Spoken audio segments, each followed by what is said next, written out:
Hello and welcome to your weekly horoscope for week commencing the 11th of April for the Sun or the Ascendant.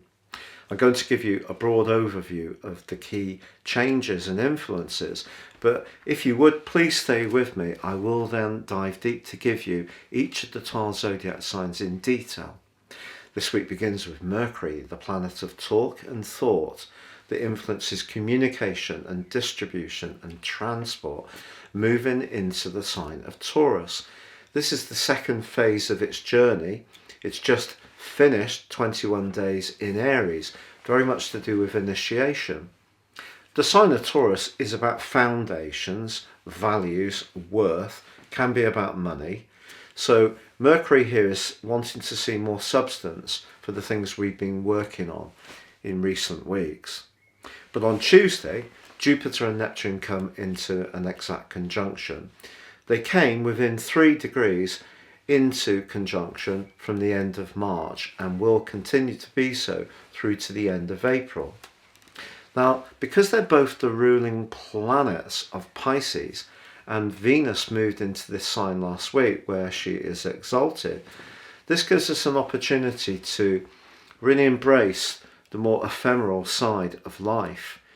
It's not necessarily to do with what we can see, it's what we can feel, it's our instincts. Now at their best, these two coming together is asking us to find a higher truth. We can see the realities of life in lots of ways, can see how the distorting element of Neptune can be applied to information, Jupiter, especially when it comes to battles of philosophy in a less than constructive way. But we have a choice to embrace this energy in a positive manner. And of course, with Venus having moved there as well, this may be making us nostalgic for past relationships or for people who are no longer with us.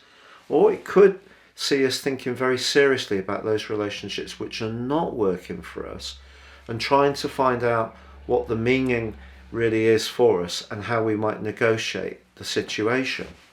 Now, because Mars is going to be moving into Pisces on Friday, some would argue, because Mars is the ruler of Scorpio, that Mars can exist in the sign of Pisces fine. But I feel that the water does tend to dissipate the wateriness, the mutability of Pisces, the intrinsic need for desire and attainment that Mars gives us, but it can help us over the following 6 weeks to think very, very deeply into situations, perhaps working behind the scenes. If you do work in a compassionate sector of healthcare or healing, then Mars moving into this area can be very good. Anything to do with working in a marine sector can also be encouraged by Mars's transit through this area.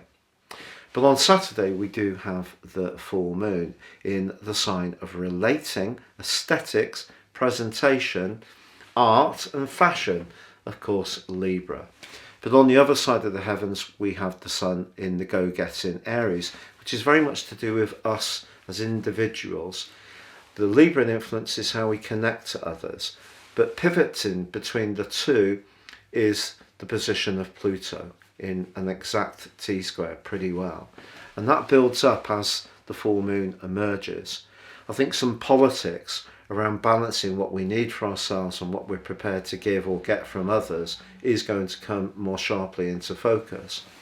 But then as the week draws to a close, Mercury is accelerated forwards and is very close to Uranus. So that is pushing us to be as inventive and innovative as possible when it comes to how we approach things. But of course the sign of Taurus can resist change, and that's been creating quite a lot of stress.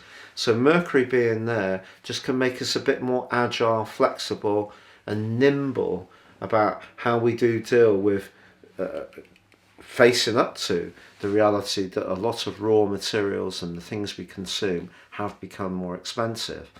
But if you are someone who's entrepreneurial, it's a great opportunity to think outside the box about how you might make the most of a talent, and especially through anything that has a digital output or is just very fresh in its approach. If you, for example, identify a service which no one else is providing, then you can seize the opportunity really quickly. Things happen quickly with Uranus in the mix, so maybe an unexpected conversation or something to do with a financial change can present itself as this week draws to a close.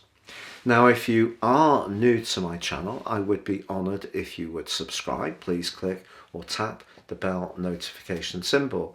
Also, if you'd like to ascend above this Zodiac broadcast and embrace more serious astrology, please see my special offer below, where you can get a year's forecast and your character analysis based on your time, date and place of birth. And if you give me those 3 pieces of information, I can give you so much back to help guide your moves, not just in the next year, but in terms of understanding your deeper potentials and how you can seize those, make the most of them future forward for many moons. Hello Aries, and welcome to your weekly forecast for week commencing the 11th of April. Making the most of our resources, being flexible, is something we're all going to have to do at this time a lot more, and that's definitely going to be a theme of your situation. But you might find yourself getting a bit frustrated later this week when the full moon emerges, because as much as you've been really trying to get a particular strand going and gain extra traction with it, it may be that things that are beyond your control, of a more spiritual, psychological or emotional nature, will require your attention just when you're wanting to really focus on that goal. Also, someone that you need the support of may not be completely convinced or completely supportive, and that could become much more obvious on the back of the full moon. Despite this, as Mercury catches up with Uranus, your brilliant ideas can gain currency, literally. You can monetize the ideas you have. But as much as wanting to be in the here and now, wanting to take dramatic moves, show that you can be on the front foot, which is all part of your core nature, however much that energy may be there, the fact that there is that conjunction between Jupiter and Neptune, you do now have Venus in your 12th house, and they're going to be joined by Mars on Friday. It really is going to be the case that you have to just keep a very keen eye on the more subterranean parts of life. So this could be to do with, for example, the things you worry about, your emotional energy, your sensitivities, issues of trust, where you really feel you can rely upon others or not. It is also possible that you are thinking very, very deeply about a relationship matter. It doesn't have to only be in a romantic context, but feeling that you can really rely on people and know exactly where you stand is important. But equally, this could be a time when your love of spirituality can really abound, and that can be an area that shows great growth for you, and there could be a spirit guide who's emerging in your situation, or a way of being that's proving very supportive and very interesting to you. But as I say, by the end of the week and the timing of that full moon, someone may demand answers from you or be more confrontational with Pluto in the mix, and you just need to brace yourself for that.